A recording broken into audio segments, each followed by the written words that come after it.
panapilit ko.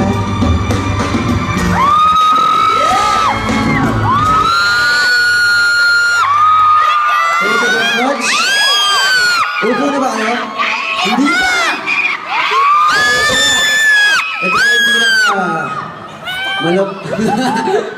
Ito na yung ito na yung pinakamalupit na kanta. Ready na ba kayo?